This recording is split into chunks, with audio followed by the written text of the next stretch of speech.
Summer ಕ್ಯಾಂಪಲ್ಲಿ 22 ದಿನಗಳ ಕಾಲ ಇಲ್ಲಿ ಕಲಿಯುವಂಥದ್ದು ಆಟ ಪಾಠ ಸಂಗೀತ ಮತ್ತು ಹೇಳ್ಕೊಡೋದಕ್ಕೂ ಕೂಡ ಅನೇಕರು ವಾಲಂಟಿಯರ್ ಆಗಿ ಬಂದು ಇಲ್ಲಿ ಅವರ ಸಮಯವನ್ನು ಮಕ್ಕಳಿಗೋಸ್ಕರ ವಿನಿಯೋಗಿಸ್ತಾ ಇರೋದು ಭಾಳ ಸಂತೋಷ ಅಂತೇಳಿ. ನೀವೆಲ್ಲ ಮಕ್ಕಳು ಬಂದಿರತಕ್ಕಂಥವ್ರು ಇನ್ನೂ ಬರ್ತಾರೆ ಮಕ್ಕಳು. ನೀವು ಹೇಳಿದ್ರೆ ಈ ಥರ ಕ್ಯಾಂಪ್ ನಡೀತಾ ಇದೆ ಅಂದರೆ ಇನ್ನೂ ಬೇರೆ ಮಕ್ಕಳು ಬಂದು ನಿಮ್ಮ ಜೊತೆ ಸೇರಿಕೊಳ್ತಾರೆ.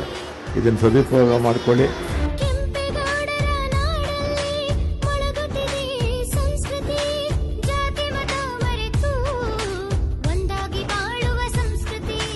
ನಮ್ಮ ಸಂಸ್ಕೃತಿ ಹಬ್ಬ ಅಂದರೆ ಮಕ್ಕಳಿಗೆ ದೊಡ್ಡ ಆಚರಣೆ. ಮಕ್ಕಳು ನಗ್ನಗ್ತಾ ಇರಬೇಕು, ಸಂತೋಷವಾಗಿರಬೇಕು, ಚೆನ್ನಾಗಿ ಓದಬೇಕು, ಒಳ್ಳೆ ರಿಸಲ್ಟ್ ತಗೋಬೇಕು. ನಿಮ್ಮ ತಂದೆ ತಾಯಿ ಏನು ಆಸೆ ಪಡ್ತಾರೆ ಆ ಆಸೆನ ನೀವು ನೆರವೇರಿಸಬೇಕು ಮಕ್ಕಳೇ, ಆವಾಗಲೇ ಸಂತೋಷ. ನಾನು ಇವತ್ತು ಈ ಕಾರ್ಯಕ್ರಮ ಮಾಡಬೇಕಾದ್ರೆ ಸಂಪೂರ್ಣ ಸಹಕಾರ ಆಶೀರ್ವಾದ ರಾಮಲಿಂಗೆರೆಡ್ಡಿಯವರು. ನಾನು ಇವತ್ತಿಷ್ಟು ಬೆಳಿಬೇಕಾದ್ರೆ ನಾನು ರಾಜಕೀಯಕ್ಕೆ ಬಂದು 40 ವರ್ಷ ಆಯಿತು ಜೊತೆ ಸೇರಿ ರಾಮಲಿಂಗೆರೆಡ್ಡಿ ಜೊತೆ, ನಮ್ಮ ಗುರುಗಳವರು.